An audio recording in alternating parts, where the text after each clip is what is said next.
That is going to be an incredible fight card, March 18th. Obviously, we haven't had the announcement yet. I mean, if you know anything official from behind the scenes, I don't expect you to divulge it. But what do you know, Josh? Well, I know Bilal Muhammad was on Believe You Me recently, and if he was in line to be getting that title shot on March 18th, I feel like I would know something, right? He hosts a podcast with my twin brother. I consider Bilal to be family, right? Yeah.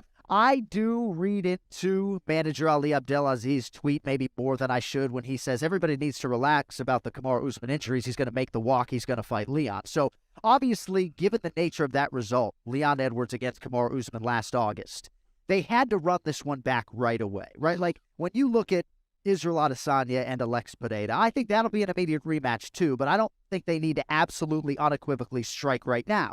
Whereas with Leon Edwards and Kamaru Usman, I think you got to do that fight right now. So I remain cautiously optimistic that that is going to be the fight March 18th, but I don't have to tell you, we're about 9-10 weeks out right now. So, And that is the only thing that gives me a kind of a seed of doubt. I mean, Ali's coming out. He's putting all those flames he's putting those flames out. But we're not too far away, and it hasn't been announced. I mean, the event has, but the main event hasn't. And Kamaru, I haven't seen it, but he's walking around with kind of a brace over his hand, looking like he had surgery. And Kamaru being the pound-for-pound number one, formerly, being the long-time champion, people were talking about him taking George St. Pierre's throne as the greatest welterweight of all time, potentially to go one day, rushing back into that after getting knocked out with potentially a sore hand. That wouldn't sound like a smart move. And by the way, I'm not trying to shit on that fight because I hope it happens so big, but I don't know. I think all of us having a seed of doubt or a shred of doubt or whatever the goddamn expression that this stupid brain can't think of is, I think is warranted. Yeah, no, I agree. And I know Ali wants people like me to stop with the rumor and the conjecture, right? But we have heard that Kamaru Usman, in terms of his knees, maybe aren't optimally healthy. So I don't know. We got to see how it plays out. But I certainly don't have to tell you. It takes a very special circumstance and fighter for us to do a pay-per-view in the United Kingdom. And seemingly we have that right now. Obviously, we had it with you and Dan Henderson. That was the last time we did a pay-per-view over there. I wasn't even the number one guy. So needless to say, man, I'm hoping that it all aligns for March 18th. I find it hard to believe that you do Leon Edwards and, Bilal Muhammad or even Jorge Masvidal as the main event March 18th, but I guess we'll find out. Who was the play-by-play guy for that one? I know Brian Goldberg. Was he really? Yep. It was last year, I believe. Yeah, I was going to say it must have been one of his last ones. Oh, well. Never mind. Well, fingers crossed that happens. The thing is for Leon, I was thinking about this the other day. I think like the top 5 in that division, for the most part, I think they're all very, very strong grapplers. So he kind of stands out as the only striker. You've got Burns, Hamzat, Kamaru, Bilal, Luke. He's kind of a striker. He's a bit more well-rounded. So yeah, it's a tough road ahead. Even if it's not Kamaru, there's some very, very strong contenders there.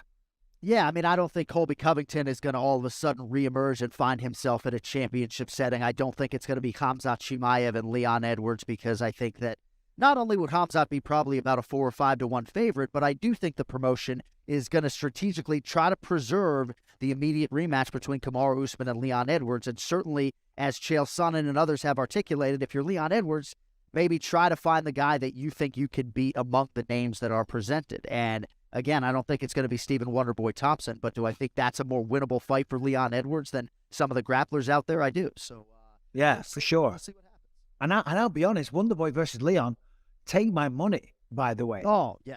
Could you imagine that fight? That would be sensational. But still, we shall wait and see. Did you hear the news, John, that the GOAT, the GLOAT, the Eagle, the undefeated. I'm not talking about you, Mr. I'm late to bloody everything, Anthony Smith. All right, we'll get to that in a minute, John. Anthony, what's going on, brother? How are you, man? I'm a partial dead body, man. These people, these killers in Denver are just, I'm like fresh meat, man. I don't know what happened. I was such a nice guy to all those youngsters, and now they're kicking my ass. Oh, shit. So who you training with? Anyone we know? Yeah, I've been with Dustin Jacoby and Cody Brundage a bunch lately. Those guys are on fire, man. They're ready. They're just itching for short notice opportunities, so they're ready to go. Hey, John, I was saying, and I say it every show, I mean, what a guy. And I'm not blowing smoke up your ass, Anthony. You know, to be in there, you know, obviously, as you say, you're getting your ass kicked. We all know how hard it is to prepare for a fight. And there's other people that have done this before as well, but still, it's the first time I've known somebody personally, to be going through those rigors, the mental and the physical toughness of a training camp when you might not even have the fight. That speaks a lot about your character, Anthony. Yeah, I think it's a little bit unfair for me, maybe compared to other people, because I'm still fighting in March if the title fight goes ahead like I suspect that it probably will. So we're still targeting that March 11th date. I think there's just a couple other things that got to fall into place. Obviously, we got our eyes super close on that Johnny Walker-Paul Craig fight, and just kind of the way the division is shaking out. We'll see what happens in the title fight. One of those guys want to turn around quick. I might be the only guy left. Well, just so you know, from the BT Sport, I had to just do it today. I had to predict all the champions this time next year. And in light heavyweight, I predicted Anthony Smith. There we go. No, but I thought I have to. Or so I'm just going to get shit. You have to. You have to. Anyway, no offense, Anthony. We were supposed to do a 30-minute segment at the start, and then John comes in and we talk all about John. Okay, so I'm sorry, you missed that part. Jon Anik, back to you, sir. Khabib, should I say Habib, has just called it a day completely, not from only competing in the sport, but coaching for the most part. I believe in Dagestan, localized, he's still going to be involved, but he's done traveling the world. It kind of ties into what we were talking about a second ago. All the miles in the air, etc., staying in hotels. He's walked away from the sport.